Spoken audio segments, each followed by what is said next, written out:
But if you have 100, 200, 300, 400, that's a ton of hours. And so not only are you saving money by utilizing systems, because now you have a system that does what a human being would have done. Now you have a system doing it, but then you're so much more productive. Like you don't have all this wasted time. And so that is by far the best thing I've ever done in real estate, is to get to that point. Welcome back, investor, to another episode of Passive Income Adventures. We got Stephen Andrews today joining us from North Carolina. Stephen, can you say it? North Carolina. North Carolina. Yeah. Joining us from North Carolina, near where we have one of our development properties. Grew up doing some of those North Carolina beaches. That's right.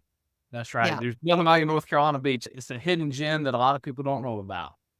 Yeah. We have a luxury vacation rental home development out there that we're invested in. And we went out and visited a couple of months ago, and I've never been there before. It's stunning, like the kind of beaches that you're not expecting in a place like North Carolina. So beautiful, beautiful stuff. So I'm sure you got a lot of properties out in the area. Why don't you tell the listener a little bit about yourself? I know you've got a life-changing giveaway that you have to share with our audience, and just your story about how you kind of got started down this unconventional road and how your life has really evolved to be able to offer the kind of giveaway that we're going to be talking about. Absolutely. So really my story started over a decade ago. I grew up blue collar family, but entrepreneurs, and my parents owned a landscaping business. So I was instilled at a very young age what hard work and determination, and there's no get rich quit schemes out there, right? You really have to put in the hard work to be successful. And, kind of fast forward, I went to High Point University here in North Carolina.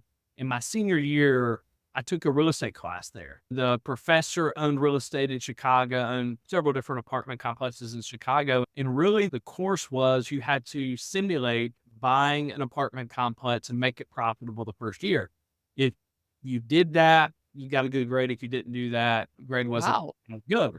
And so it was really cool because you got to, it's all simulated. So there's no risk there, but you got to really understand how to make rental property successful and profitable. And so I knew I wanted to do it, but just like most people, I was too afraid to just jump right in. And so when I graduated from High Point, I went on and become a retail store manager for several years. And I just constantly thought about that real estate class. And I knew I wanted to get into real estate. And I was talking to my parents about it. They knew a local investor that had 25 plus years experience in the business. And they said, don't know if he can help you out at all, but give him a call and we'll see what happens. His name was Joel, and he owned hundreds of units and done it for 25 plus years. And he said, there's a ton of people that call me every single month that say they want to do this business. Nobody follows through. Mm. And so he said, there's a book I want you to read called Building Wealth by Russell Whitney, which was originally produced in the 90s and then again in the early 2000s. And he said, I want you to read that book first. He said, if you get through the book, come back and see me. And that's exactly what I did. And so read the book, and I'm telling you what, that's just such a roadmap on how you can really get into the rental business and grow in the rental business, not using a lot of your own money. And so I started thinking about that, and I started talking to Joel. I said, Joel, I'm $75,000 in debt, predominantly student loan debt. I made a wise, great decision as a 22-year-old and bought a brand new car. So it's a great investment. And so I was only making $45,000 a year. So there wasn't a ton of money left over at the end of the day. And he said, none of that matters. He said, we can get you linked up with bankers. We can get you linked up with financial institutions that can finance it. You just got to have a little bit of down payment money. Hmm. And so, for me, I didn't have that, right? So like, I didn't have a lot of money left over the end of the day. He said, just get creative, just get the money. And so I started thinking about, what? I had this credit card from a local credit union that allowed you to get a cash advance off of it. And don't get me wrong, then it was only 7% interest. That same credit card today's like 25, 26% interest.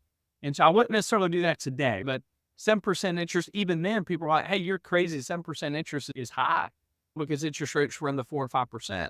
And Hmm. so I said, well, I'm betting on myself here. And so that's exactly what I did. I took money off a credit card for my down payment. I bought the 2 worst houses on the block, and I put the 15% down.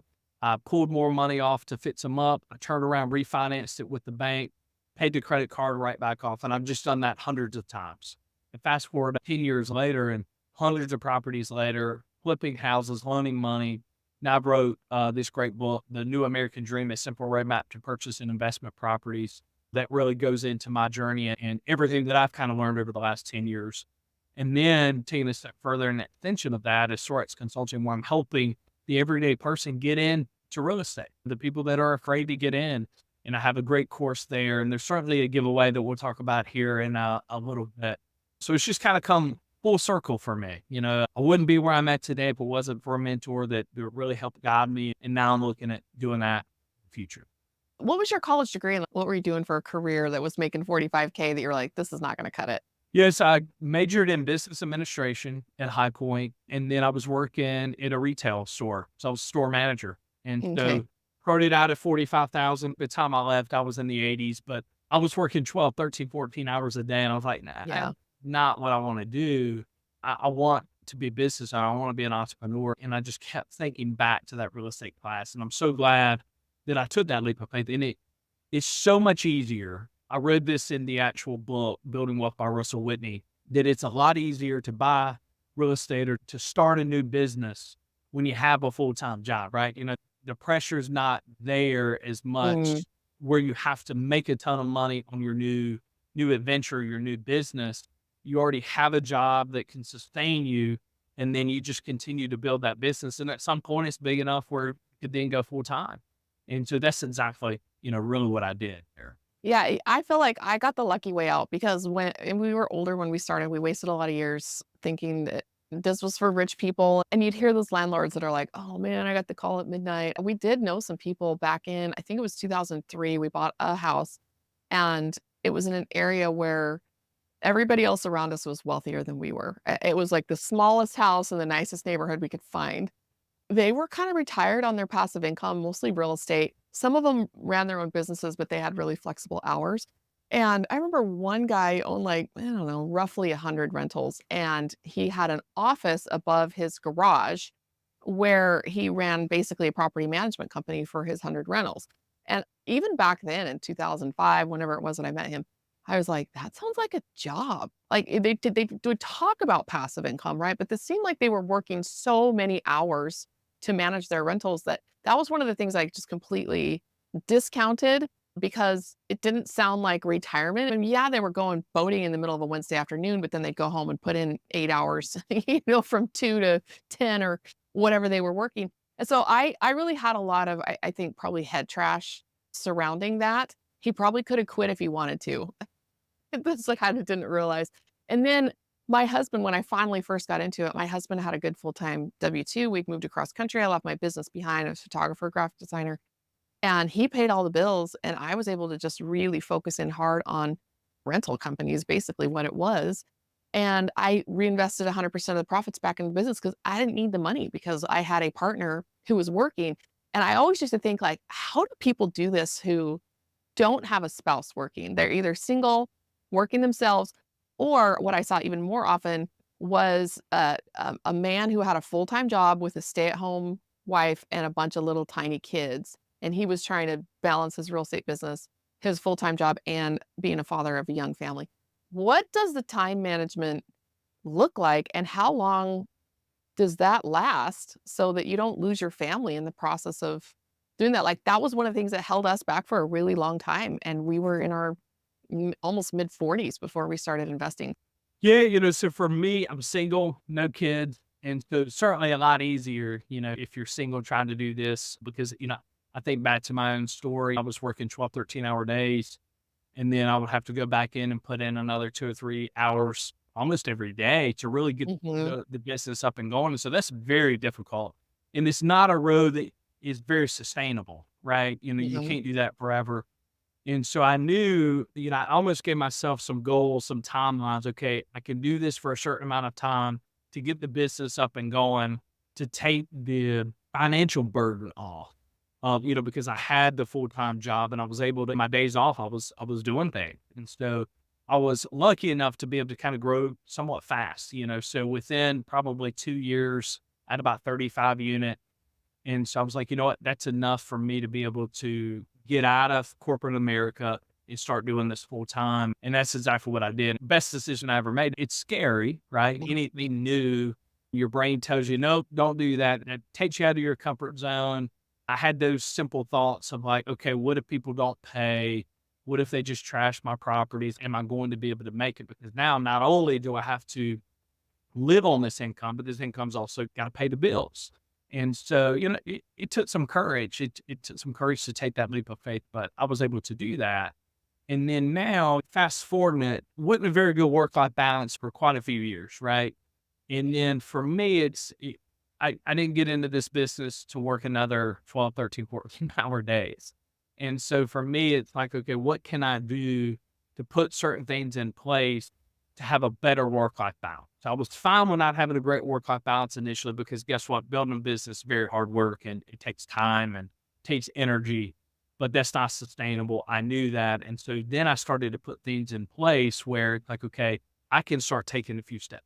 One thing that I did just last year, I took my rental management company 100% virtual. So I no longer have a brick and mortar building anymore. I have 2 virtual assistants that run the business, and it's so great. I have the best work-life balance I've ever had. I work every single day. I manage more of the money that goes out, making sure people get paid correctly, making sure money's going to the right people, because that's where you end up potentially losing money. And so it's just been so good. I hope at some point, like to your point, I don't want to be the guy having 100 rental units and it still being a job. I hope to continue to be able to head in that direction where I can continue to pull back. Yeah, LinkedIn is probably like the most positive social media on the internet. And I was reading something recently. I was talking about like, how do you decide what to do with your day? And it was all of those like high performer type of things where you get up, you work out, you eat right, you spend time with your family, you work hard, and here's how you basically move the needle. I had this flashback to like young life with young kids and thinking like there had to be something better out there. But it was almost like this, I hate to say this, but almost like a PTSD type of experience where it's like everything pulling you in every direction. And like you said, it's not sustainable before you just burn out, crash and burn. So how did you find that mental energy, emotional energy to keep going, even though you were working very long hours and then you'd have to come home and basically every spare moment you're working on your business on days off, whatever. And I know there are some influential entrepreneurs who talk about like, I love working. I work 7 days a week because I actually like what I'm doing. I actually like business. I mean, is that a special person or would you put yourself in that category where you'd wake up in the morning and the first thing you're thinking about is your business and you couldn't wait to jump out of bed and work on it? Or were there days that you're just like, what am I doing? A little bit of both, right? So when I first got started, I knew that I wasn't going to have to work 12, 13, 14-hour days forever. If you do certain things, if you put yourself in certain position, make good decisions, that the odds were in my favor to not have to do that. And so I just kept telling myself, hey, you know what? Like just a little bit longer to get it to where it needed to be, where I wouldn't have to work as much.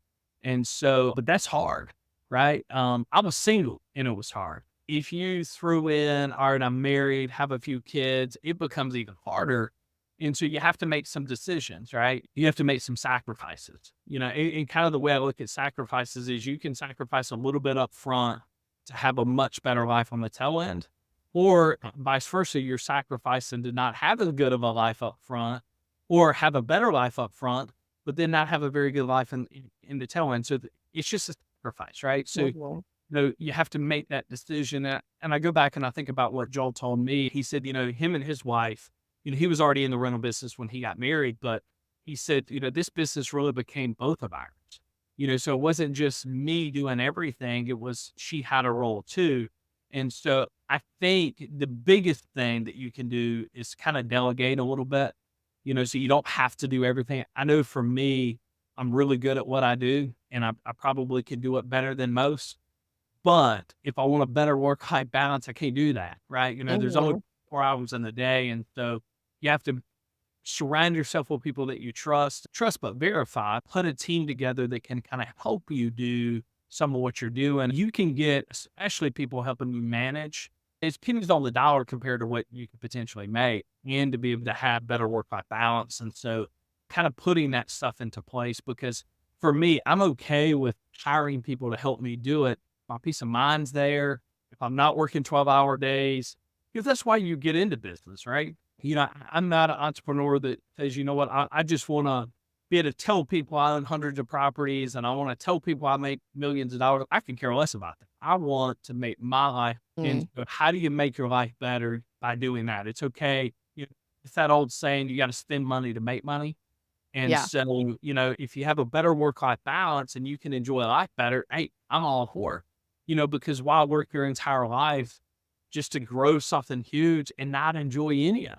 I'd like to get into that a little bit later. I mean, there's a ton of studies going on right now with Fortune 500 CEOs, and they've spent their entire life and they're not very happy.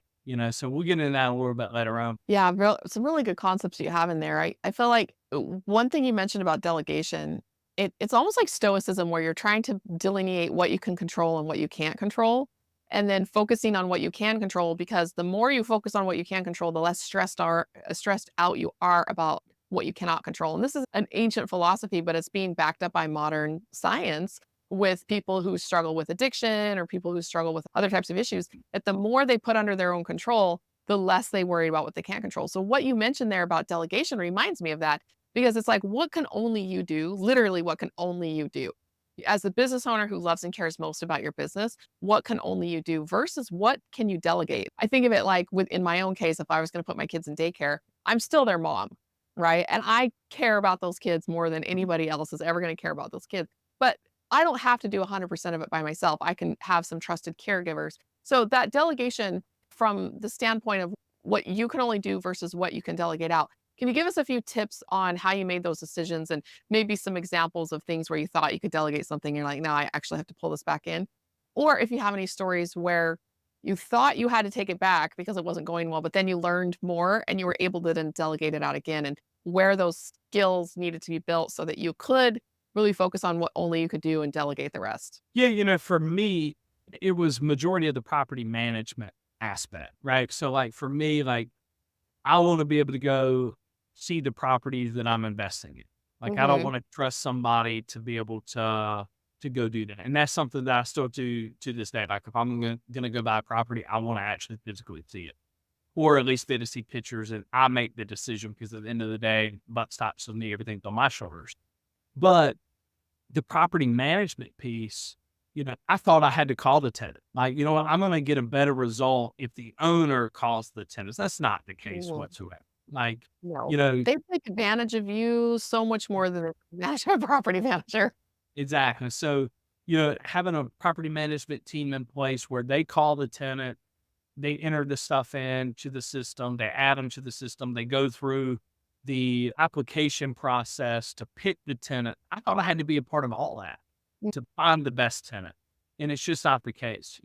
Ever since we went virtual, everything's done online now and it works great. I don't have my hand in any of that. Obviously they Mhm. still ask questions and, what about this? What about that? But I empower them to make the decisions. And that's one thing Mhm. that I've really learned that when you empower people to make decisions and you have the right people in place, if you have the wrong people in place, you empower them to make a decision, it's probably going to be a wrong decision. But if the Yeah. right team in place and you empower them, they feel like they're almost a part of the ownership team, right? Like because they're getting to make decisions that better the company.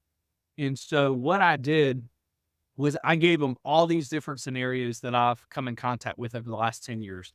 And I wrote out like, hey, here's the scenario. This is how I would handle it. And I gave it to them. And so now they already know what I'm thinking, right? Like they don't have to come to me and say, hey, Stephen, what would you do in this situation? They already know what I would do. And it empowers them to then take that as a guideline, but then they get to make the decision. It's a little bit of work up front, but it frees up so much time on the tail end if you do things like that. And so when I started to think about, okay, how can I really delegate? You know, I used to run this business kind of like a mom and pop, you know, where it's like I would talk to the tenant, I would do everything, we would accept cash. I mean, we did it 100% old school. Mhm. And does it work in 2024? It just doesn't. Like, you don't have to do that. Like, I feel like the people that still do that, like, you're just beating your head against the wall because that's what I was doing. Right? I mean, that was really what I was doing. And that was the best decision I made to modernize everything and to empower people to do their job because real estate's always really been the same. Like, when you really think about like the nuts and bolts or the foundation of what real estate is, the same it's always been. but the way you manage real estate is way different. And it is so much better. For instance, we use a rental management software that sends out messages like if you're late on rent. Like we're not having to call people anymore. Where the rental management software is being able to text them and send emails. And so you just become so much more productive when you Hmm. utilize the great tools that are out there. Like you don't have to do this on your own. There's a ton of great scenarios and great systems out there that will do it for you. Like for instance, adding a 5% late fee. We used to have to manually do. We have a system that does that now on a certain time, on a certain day. It's stuff like that. When you start thinking about, okay, when you only have one rental property or one unit, it doesn't take that long to do that. But if you have 100, 200, 300, 400, that's a ton of hours. And so not only are you saving money by utilizing systems, because now you have a system that does what a human being would have done. Now you have a system doing it, but then you're so much more productive. Like you don't have all this wasted time. And so that is by far the best thing I've ever done in real estate, is to get to that point, to start delegating, to empower other people.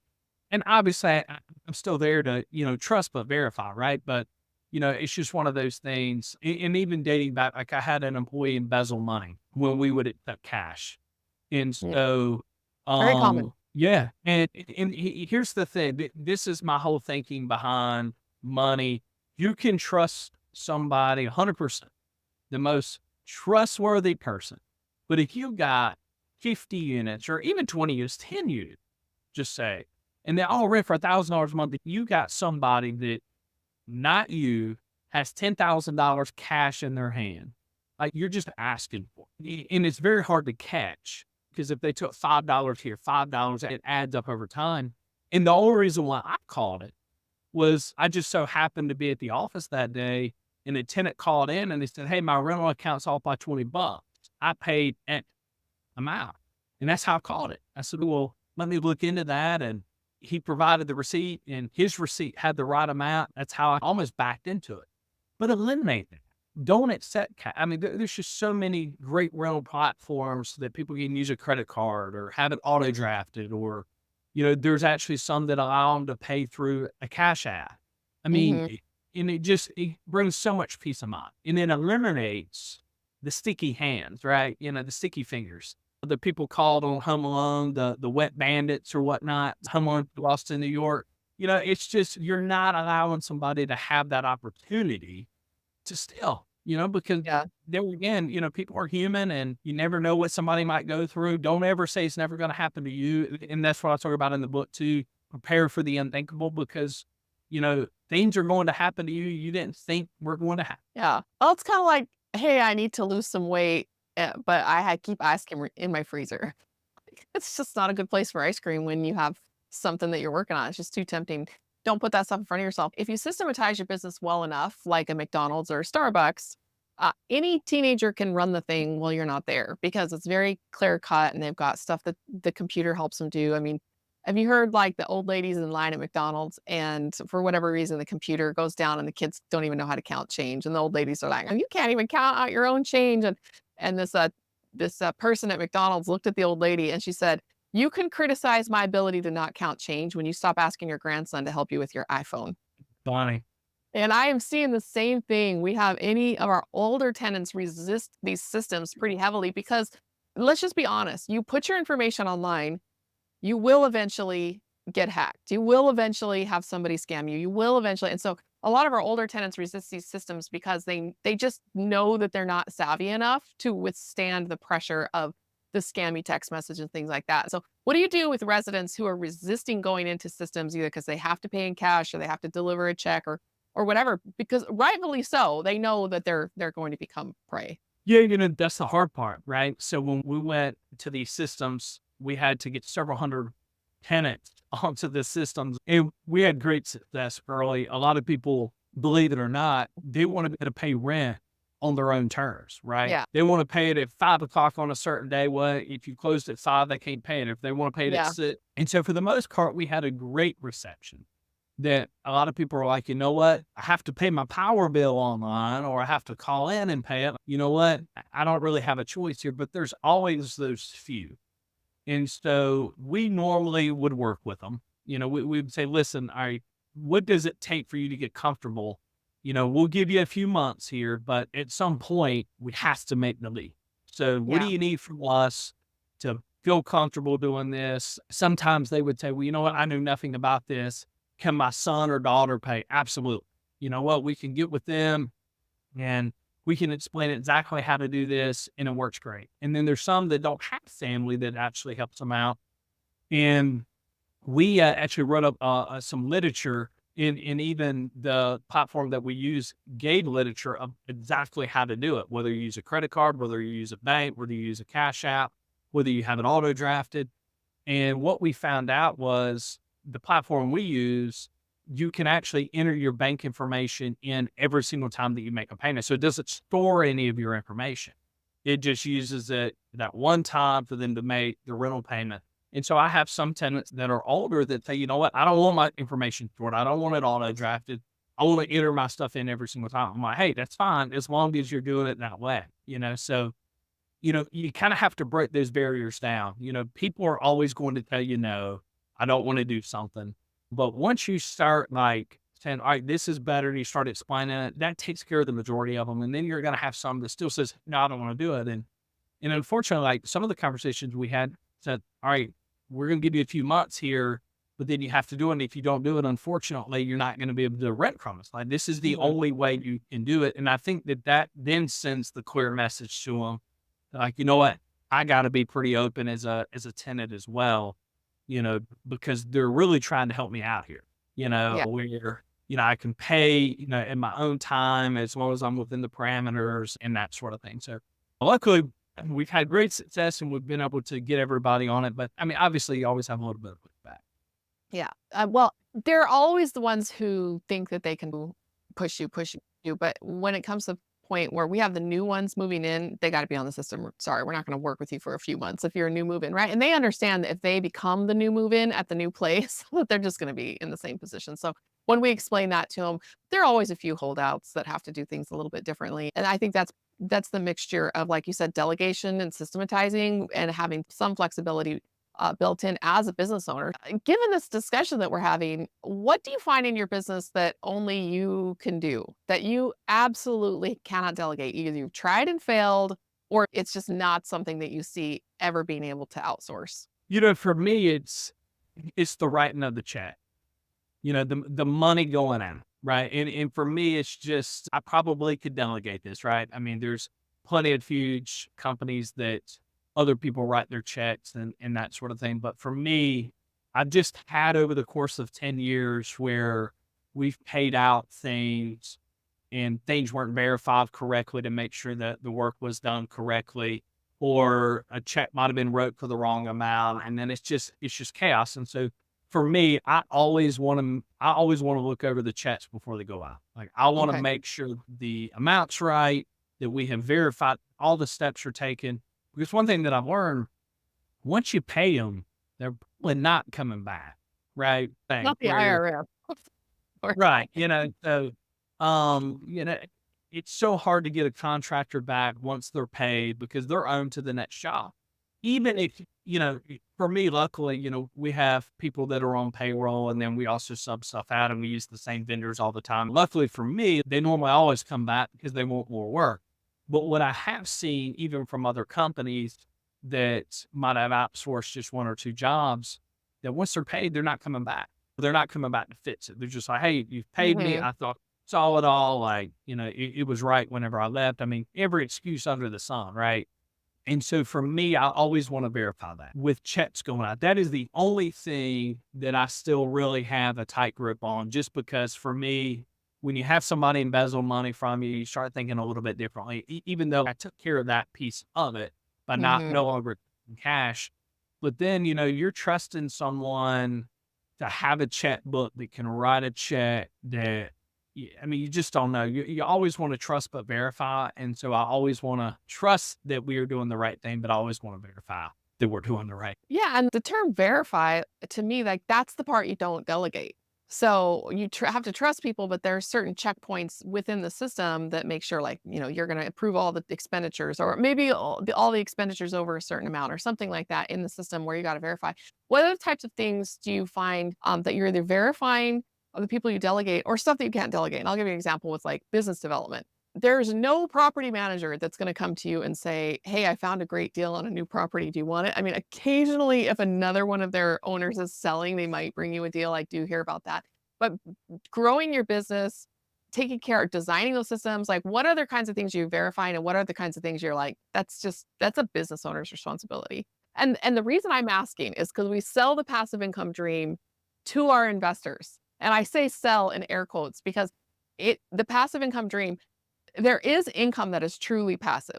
Like like what we do in the stock market. We put our money in and then we get our check back out. Nobody's inviting us to shareholder meetings. Nobody's asking us to do anything. Yet, is it truly work free? So we're talking about the role in the business is 100% passive, but your role to verify, to vet that out, decide what stock or what business you're going to invest in, like all of that is work. So we don't want to sell this dream to people. You buy a couple of rentals or whatever, and suddenly, you're going to be able to spend all your days on beaches in Mexico. So it's really important for me to help the professionals in the crowd. Most of our professionals who are investors, high income W-2 guys, they have zero desire to run a business. They do not want to go. They don't even want one rental house, or maybe they have one and they're like, yeah, never again, right?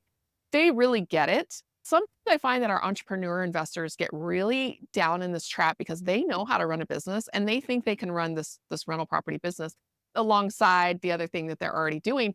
And so I really want to paint an accurate picture of the difference between passive investing and active business ownership, and figuring out what is right for you. When somebody's listening to you talk and they're thinking to themselves, yeah, I could do that. And maybe I would like that better than my landscaping business or whatever. And others are like, yeah, no way. So I just, to you, the listener, I just want you to be paying attention to when he's talking. Like, how are you feeling? Is this something that excites you, that you're ready to wrap your mind around? Or are you like, I'm gonna stick with the job where I already make good money and let experts do this. So when you're giving us out, only the business owner can do. I want the investors who are listening to be like, is this me? Or is this somebody that I want to delegate my investments to? So just kind of be thinking about those two things. Anyway, sorry. Continue on, Stephen. Very good. So and when I think about my role, to your point, is the verifying piece. So even for the property management piece of my company, I'll randomly look to make sure that the tenants we're bringing on actually fully meet the standards, because you have property managers that if they got 2 or 3 units they got to rent, you might shortcut it, right? I get a bonus if I'm at a certain percentage rented and let me just get somebody in there. So I always want to verify that. I'll randomly do it. I don't do it on a Monday at 4 p.m. every week, right? Like Hmm. it's just kind of built in. And so it's that piece. But to your point, also the business development, like as the owner, I want to continue to make the business better, more success, grow it. And what does that look like? To your point, your property managers probably aren't going to do a lot of that. And so for me, it's vetting certain deals that might be coming in. I mean, I get 5, 6 calls a week. Hey, do you want to buy this? I've just kind of created Right. this Yeah. huge network of realtors and different investors that just call and, hey, you know what? I'm going to sell this. I want to give you first option on it.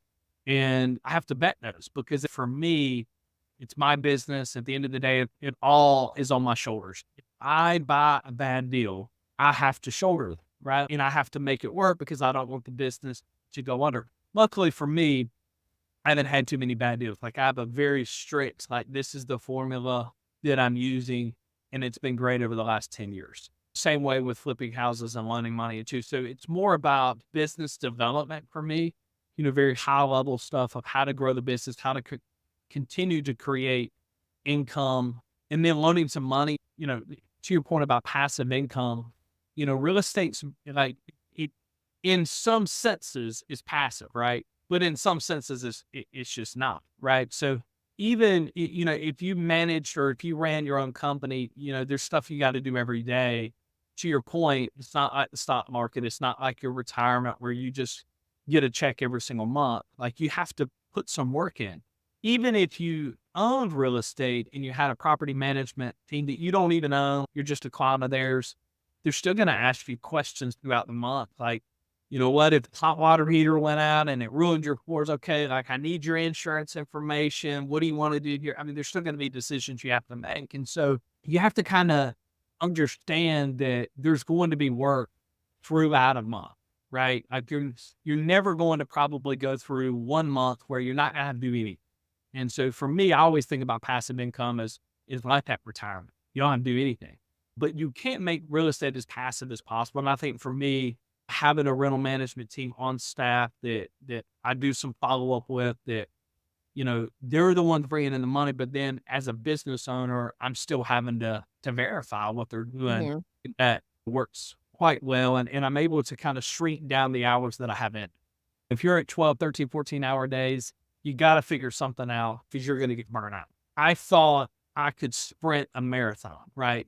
Real estate, the rental property is a marathon. It is not a sprint. At some point you get burned out, like you're just wore out. But then on the flip side of that, real estate is the only thing that you can use someone else's money to buy a property. Someone else pays your mortgage for you, and you're able to make money every single month, and it appreciates over time. The only Yeah. thing in the world that allows you to do that. Stock market's very similar, but you actually have to have money to go in the stock market, right? It goes up over time, and your dividends is kind of like rent, but you have to have money to do that. Real estate, you don't have to have any money. Like if you do it right, you can borrow the money to get in. So it's just so fascinating to me. I wouldn't want to be doing anything. It's Yeah. work. It takes some time, but it's also so much fun. When I first got into real estate, I just wanted 10 units.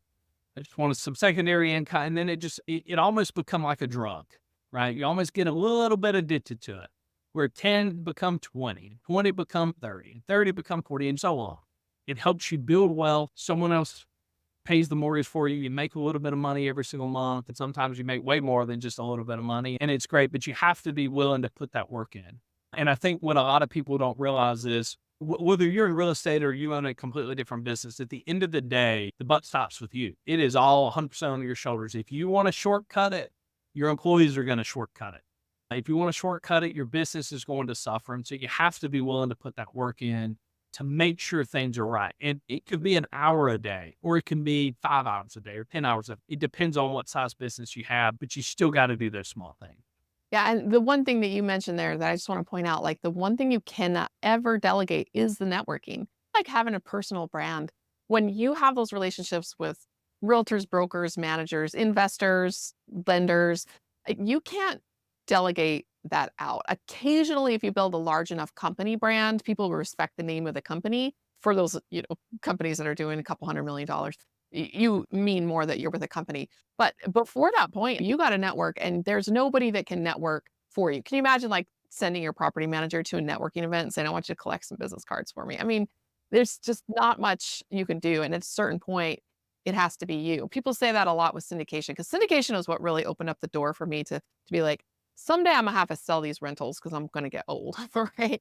And my brother said something to me. He said, these landlords who own 20, 30 properties or even a couple of little apartment buildings, like they get old and they liquidate all that and then they have to go into the market anyway. Cause he was asking like, why do I like real estate so much better than public markets? And I was like, they don't go into the market. I mean, they do. We all have some in the market. I was like, but they sell on seller financing.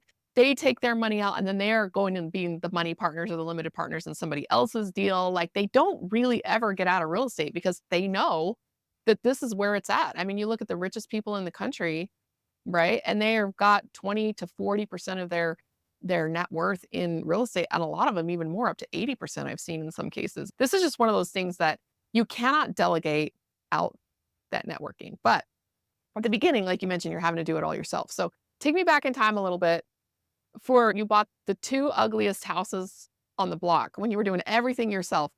One, how did you even find those houses? And two, how did you even know, were they good deals, or were you just kind of like throwing spaghetti at the wall and seeing what stuck at that point? Yeah, so I bought these two deals from Joel. So the mentor Mhm. that I linked up with, he was looking at downsizing his business because he wanted to spend more time with family.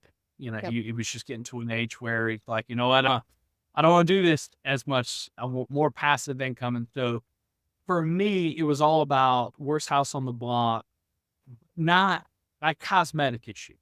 Mhm. So I think people have to understand that, like, your first couple of rentals, probably even your first 10, 15, 20 rows. Like, you don't Yeah. want to buy something that's Oh, got it's structural structural. issues. Yeah, like, stay away from it, right? Like, sometimes I'll buy that stuff now because I have the experience and I have the team to do it. Yeah. But I would never recommend doing that up front. And so it's all cosmetic stuff. So holes in the wall, maybe some broken windows, shrubbery needs to be done, some vinyl work needs to be done, new floors, stuff that you can get done pennies on the dollar compared to if someone else did it. So the strategy for me about buying the worst house on the block is has the biggest upside. If you buy the best house on the block, it's already the best.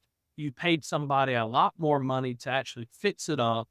You're paying premium dollar for it. Where if you get the worst house on the block, get this stuff done pennies on the dollar. Now you have one of the best houses on the block. So the value went way up. You have a ton of equity in the property. And then you're able to rent it out the way you want to rent it out. And so for me, it was all a numbers game.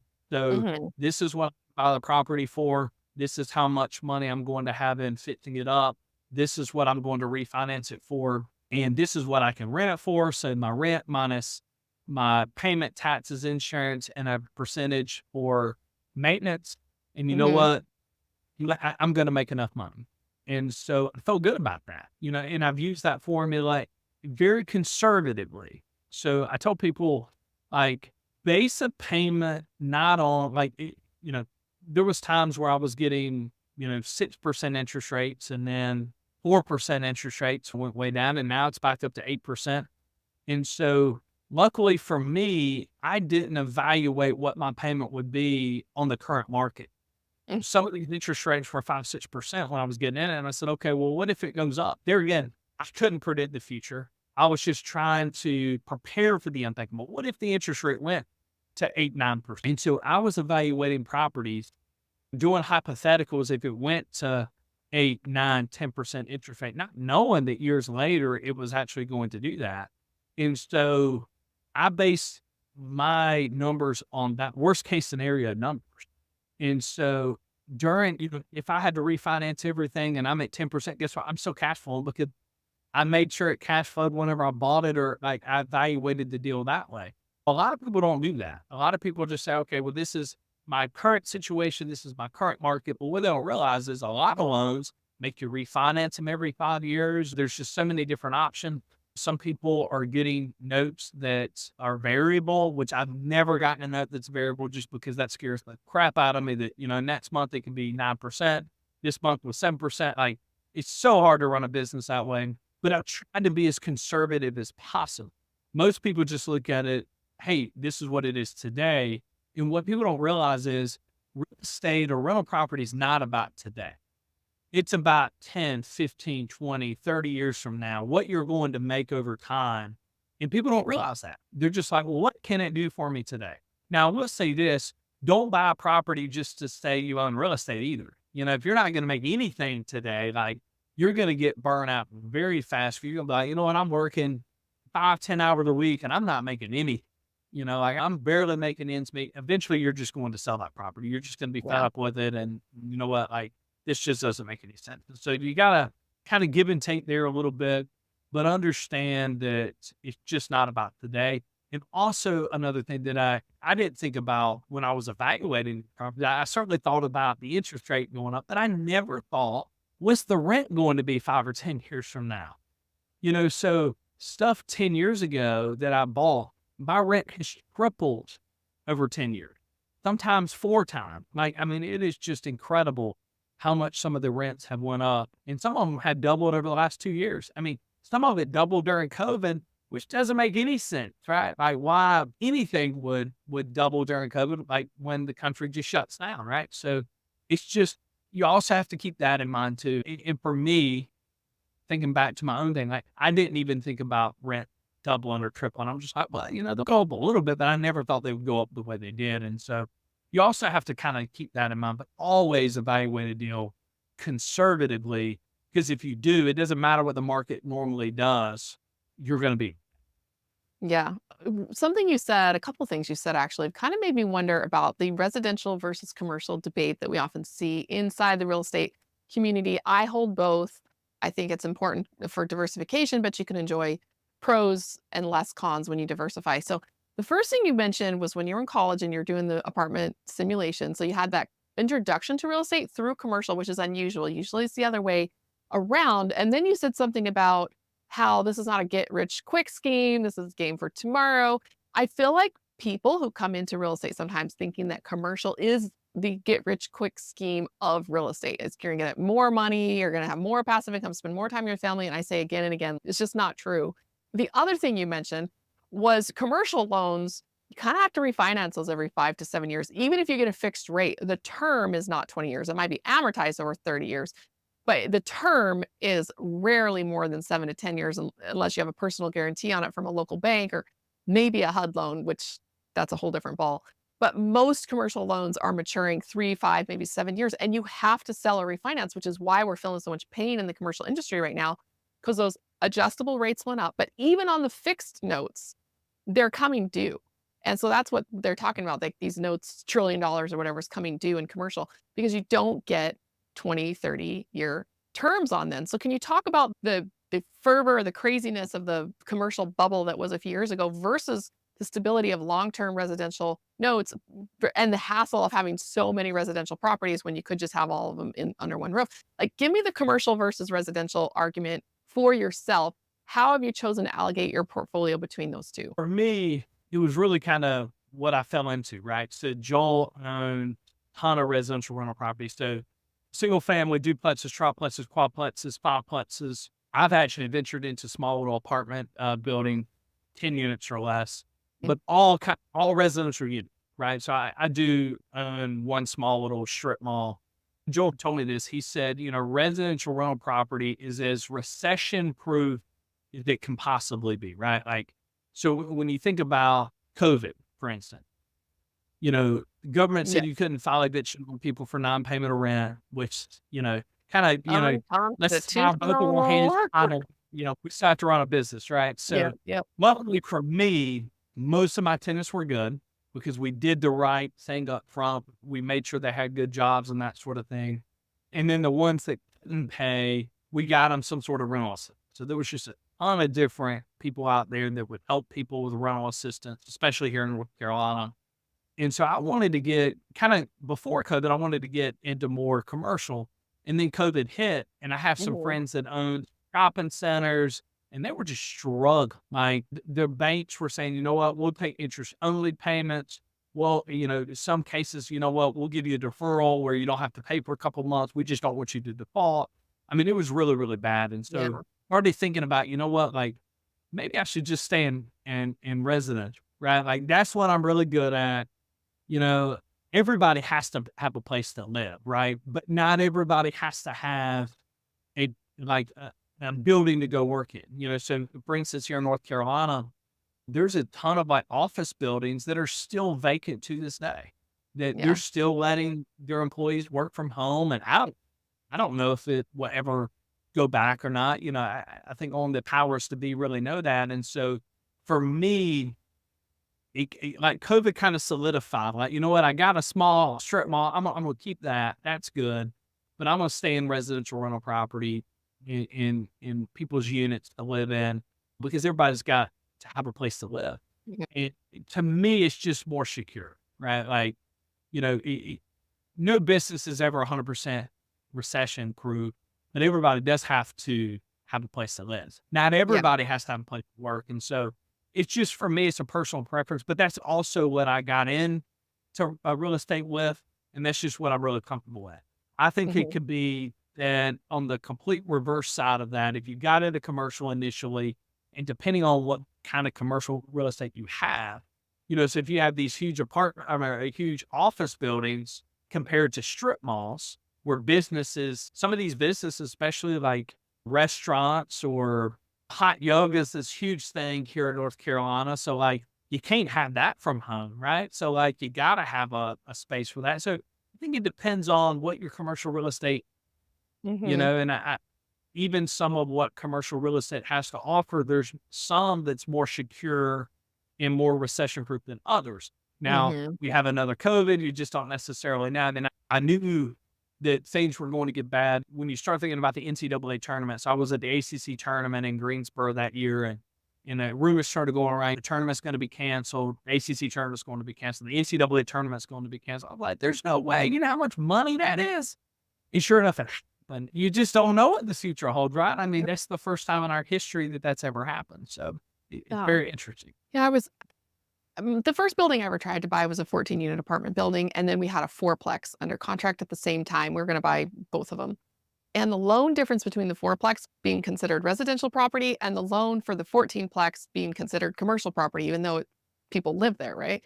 And I'm looking at these two loans like, what is going on here? And then it really hit home when I ended up not buying either one of those properties. I started buying some singles, duplex, triplex. And then I found a fiveplex that I wanted to buy. It was a fourplex with a storefront in front of it. So on the same plat, right? But the fourplex wasn't qualifying for residential loans because it had the storefront and it was now 5 units. It was bigger. So it was just like right at that spot where I was looking at that loan, like if this store was not here, this fourplex lending would be like bomb, right? And it was bottom basement, low interest rates. And the storefront in front was the riskiest part of this business because who knows, it's a smaller type of thing. Is it going to be vacant? It's one of those, crappy strip mall type of situations.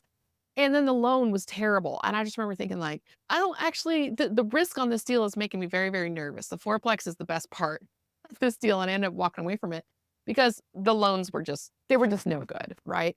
And that really kind of opened my eyes a little bit. And I specialize in large multifamily, like 100 units or more. And the loans are terrible. That's probably the worst part about that business. It's about as recession resistant as you can get in commercial real estate because it's residential, like you said, but the loans are not good. And so having the safety net of the low fixed debt on my residential portfolio has been what's carried us through this recession. And I'm finding that people are facing their first downturn. This cycle has been so long and people have been predicting recession for so many years that now that it's finally here, and there's not even official agreement on if we're in a recession or not, a lot of us are facing our first downturn as real estate investors. I mean, we lived through 2008, but we just had our personal home, right? I'm just glad we survived that. But now we're in our first downturn. I always think like, ask somebody how they handle bad times. Ask somebody how they handle downturns. But before you put your money in with them, if you're a limited partner, nobody's really been through a downturn. Very few people who lost everything and recovered after 2008 are still doing this today. Very few. So what are you thinking of? Let's move into the future. So one, the negative future, the downturn that we're all going into, and then bring us into the more positive future as you're planning ahead 10, 15 years, your own lifestyle and what you want your business and your personal life to look like. So how are you getting through this downturn? What are you going to do? And then what are you going to turn that into? Absolutely. So it's this old saying that my parents always said, save for a rainy day, because the rain will always come. You just don't know when it's going to rain. Be conservative. I have several different realtors kind of here in North Carolina. Everything's just going to continue to go up. We're going to be fine. Nothing's going to happen. I'm like, that's not the way economics works, right? Like when you really know how business works, everything that's going on, a lot of what's going on now was the same things that was going on leading up to '08. When you really think about it, the same neighborhoods that were being built back then are being built now, but it's way more expensive now than it was then. Groceries at an all-time high, gas is at all-time high. Wages aren't keeping up with that. Rents are at all-time high. At some point, economics tells you something's got to give, right? Be conservative. Make sure if you're going to get in and buy some real estate now, make sure the numbers work and run those numbers conservatively. Run the numbers if the market really turns. Because then if it does do that, you're at least protected from that standpoint. You've made some educated decisions there. But then don't go out and blow money. Don't go out and buy a nice shiny car. Don't be a 22-year-old and buy a brand new car. That great investment. It's a terrible investment. Don't do it. Don't go buy a brand new boat. Like keep the money as much as possible. And for me, how I'm really being able to bridge the gap. Money markets right now, I mean, I'm finding them prime -3, but like I'm getting 5.5, 6% on some money market. The money markets I'm using, instead of keeping money just in a checking account for my business, I'm shifting money back and forth as I need it because your checking account doesn't make you 5.5, 6%, but your money market will. And so, just getting as much extra income as you possibly can get because at some point you might need it. And then kind of going into the future, I bought a lot of my stuff pennies on the dollar compared to what it's, valued at today. So Yeah. like, these houses that I bought for 35,000, they're worth 150, 160, 170, 180,000. I mean, it's incredible how much everything went up. And so for me, I know in a couple of years, I have to do some refining, right? And I'm going from 4%, 8%, if it stays, in that realm. I'm starting to sell a little bit. So I never thought I'd get to this point where I'd want to sell anything. I want to keep it forever. And it's one of those things when you start running those numbers, Yeah. okay, I can Return keep on everything I equity. buy, Yeah. but if my interest rate doubles, it would actually pay me to sell a very small percentage Hmm. to be able to pay a lot of stuff off, to really be able to pay down those notes where, you know what, if my interest rate doubles, it's not going to matter. Yep. Still going to be very good. And so that would be my recommendation for some people. I know certainly for me, I started doing that last year. Certainly you can't sell it overnight. You didn't build it overnight. Yeah. It takes time, but that's what I'm doing to kind of diversify a little bit. Like, you know what, if I can, my loans are pennies on the dollar compared to the amount of equity I had in the property. It's kind of crazy. I can sell 5 properties and paying off a huge chunk, right? So why not do, when you start thinking about the future and you know what, I want to retire at some point. I don't want to have all these properties that I have to maintain and that I have to be a part of all the time. When you start thinking about that, how can I already take a step back? And I feel like I run this business way different. Like if there's no debt here, right? I mean, you can really start, okay, like I still want to trust but verify, but hey, if I don't have any debt, right? Like I can really start empowering people even more because I don't want them to make any mistake. Right. But if they did make a mistake, I don't have a mortgage to pay at least. I mean, I still might have my utilities and my insurance and maintenance and stuff like that, but I have a lot bigger leeway for people to make mistakes, even though like I don't want to hire somebody to make a mistake. Like I'm not saying, you want to make mistakes, but I'm just saying that I feel like if you had a bunch paid for, you start managing things even more different. Yeah. And so that's kind of the future for me. I'd never gotten into this business to have millions of dollars and that's really it's materialized into that. But I want to enjoy life, right? You don't know when the last day on this earth is going to be. For me, like I built this business to be able to enjoy life, better my family, better my friends, be able to see my friends when I want to, go on vacation when I want to, create those memories when I want to. And so certainly money helps with that, right? Like, you have to have money to go on trips, it all costs money, but those memories to me are priceless. And so that's what I'm really looking at kind of doing in the future and helping the kind of that next generation get into this great business called real estate. Yes. So tell us about your giveaway. Tell us about what you're working on to be able to pay it forward. Because, like you, mentors who came to me, they were seeking capital because we had just sold a house. And so we had some money to invest. But I ended up starting my own real estate investments instead of just investing our capital as a limited partner. The reason I did that is because it wasn't enough money that we could literally never work again. Right. And I'm like, I really have to go out and start a business to grow this. And those mentors who were at the time attempting to have me become one of their partners kept mentoring me. Where I'm friends with most of them still today. And they did some very uncomfortable things, going out and making presentations, basically sales presentations, oversharing on social media, things that were trying to raise money on their part. But then develop deep relationships and mentorships along the way. And I saw that they were more genuine than somebody who was trying to raise a buck. And I have a similar experience with somebody who came to me asking me to help him out with his real estate business. And I was trying to turn him into an investor because he had a high paying professional job. I'm like, do you really want to be doing this? And what's happened is he's gone on and started a real estate investing business as an entrepreneur and he works hard, right? And now I'm turning into one of his investors. And so this all goes around this networking that we cannot outsource.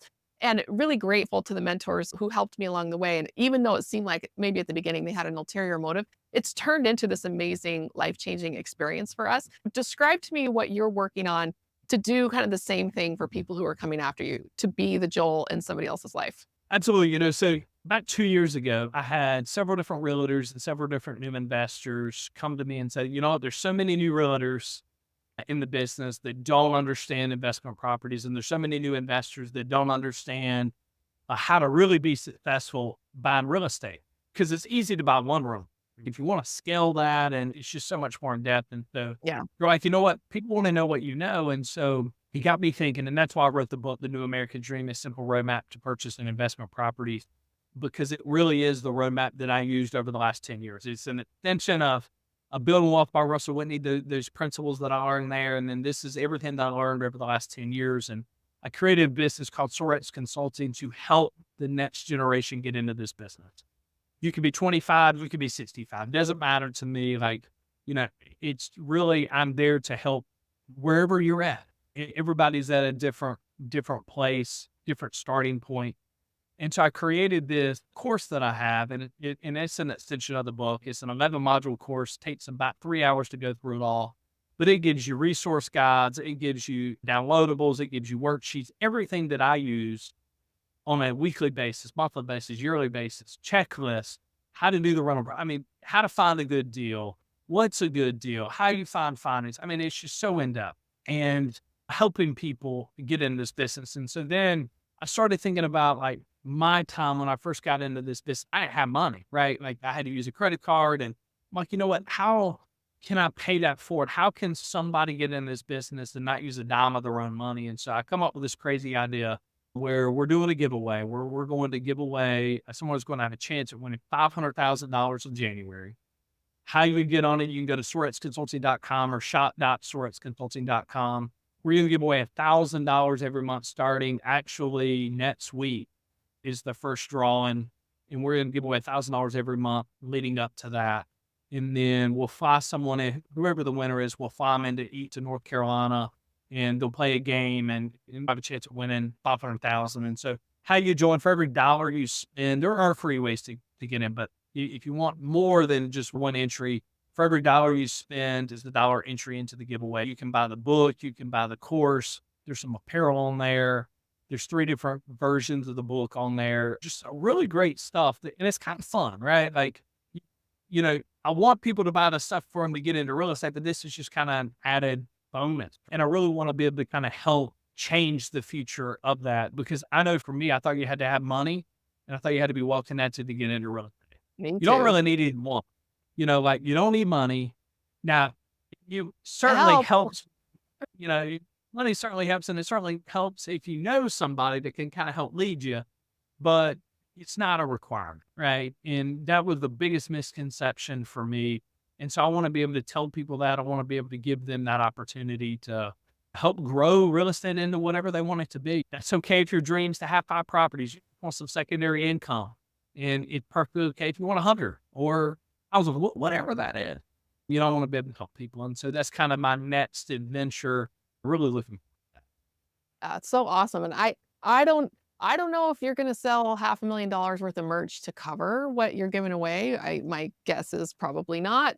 So, I mean, this is definitely a gift. And the best situations are when they're win-win-win situations. So, win for you, be able to get some more customers, to be able to get the word out, the publicity, and then a win for people who are having fun watching, following along, and also for the winner. That's kind of life-changing.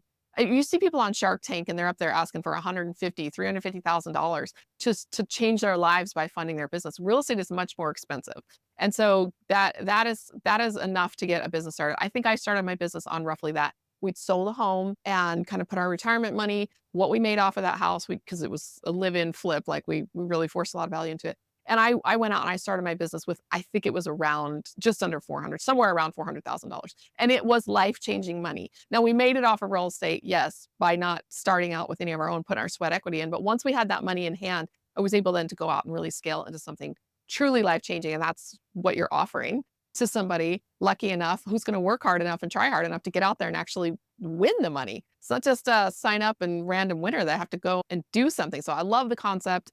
I love what you're building. So tell people where to find you. And the question I always ask is, why should somebody reach out to you? Absolutely. So you find me on Facebook, Instagram. So it's at SoarX Consulting for Facebook, and then SoarX_consulting for Instagram. You can also find me on consulting.com as well. And why people should reach out, I feel like I'm a little bit different than other people. I have very humble beginning, $75,000 in debt, $45,000 a year. I'm just an everyday guy. Like, I don't think I'm better than anybody. just because I've created a great business. I give you a roadmap that I've used. It's tried and true. It works. It can still work to this day if this is the type of real estate you want to buy. And even if you want to do commercial real estate, it can still work. Scale it that way if, that's what you want to do. You're not a number to me. This is really genuine. I think back when I first started doing this, there was a video that I saw that there's these influencers that can rent a private jet on a tarmac that the jet actually doesn't even work. Right. So like the jets actually broke down and these influencers go in and they do all these videos and they put it out and they have the windows frosted over so you can see it sitting on the tarmac. And one of the influencers was like, hey, I really fly Spirit Air overseas to Europe, but my followers don't know that. They thought I flew private. I'm not that person. You see what you get there. I want to be genuine about it because I've been so lucky to have mentors and people around me that have genuinely helped me get me to where I'm at. I think the biggest misconception is when you see successful people, oh, they must have done that all by themselves. There's not one successful person on this earth that's ever done anything by themselves. They've had a team around them. They've had great mentorship. They've had people believe in them because there's going to be days where, you're like, I don't know if I should do that, because that's the way your brain thinks, right? Yeah. Like that's just human side. You need somebody to usher you on. And that's who I am. That's what I really want to give back and to be able to help that next generation get into real estate. I want to meet you right where you're at, So if that means you don't know anything about real estate, that's okay. Or if that means you own already 5 units, but you really want to scale it, that's okay too. I want to meet you where you're at. And really it's very a custom plan that we put together to help you. Yeah, awesome answer. Awesome answer. I think I knew most of the private jet stuff was fake, but I didn't realize it was that fake. So yeah, working with people who are genuine, working with people who've been there, working with people who can prove to you that they have eaten their own dog food, so to speak, right? Definitely check out Steven. If you are watching on YouTube, we'll have those links on the screen. If you are still doing it old school, listening on Spotify or iTunes, we'll have the link down in the show notes. Be sure to connect with both of us after the show. Networking is what we do, why we do these podcasts. Yeah, I get to ask you, Steven, a lot of questions selfishly and keep you to myself for an hour. Maybe that's I've kind of let the episode start going longer than an hour because I feel like I am gaining so much by asking you these questions. If I'm gaining this much by having you to myself for an hour, to be able to ask you whatever I want and learning and growing and being filled and fed by these interactions, like just think like this is what you can get. Like you want a free phone call, you want to jump on the phone for an hour. I mean, these is what we are putting ourselves out there to you. And if you're not taking advantage of it, honestly, because you're probably scared you're going to get on somebody's email distribution list. Let's just honestly answer. You sign up for a phone call, you're like, oh, now I got to unsubscribe from an email. That is one of the weakest excuses I've ever heard to not take advantage of the opportunities that you're getting from meeting the guests on the podcast, both the hosts and the guests. So just get out there, do it. If you get into somebody's email list, you can unsubscribe, figure it out, inbox zero, whatever. That is not a reason to hold you back. I have gained so much by taking advantage of the free phone calls from guests that I heard on podcasts. Life, the place where we were 6 years ago and where we are now, it's like night and day difference between how we live and the way that we think. So jump on the call, get on with me at investwithemma.com. If you want to be a limited partner, invest in some of our deals, jump on our portal, see what we have available to you as a true limited partner. Like you don't run the business, you just put in the money and you enjoy the check. Or if you're looking at starting your own business, we've got a free weekly meetup where we just lay it all on the table and you can come and learn. If you want to start your own business, we kind of put it all there and make it easy for you. Again, that's all free. So jump on investwithemma.com.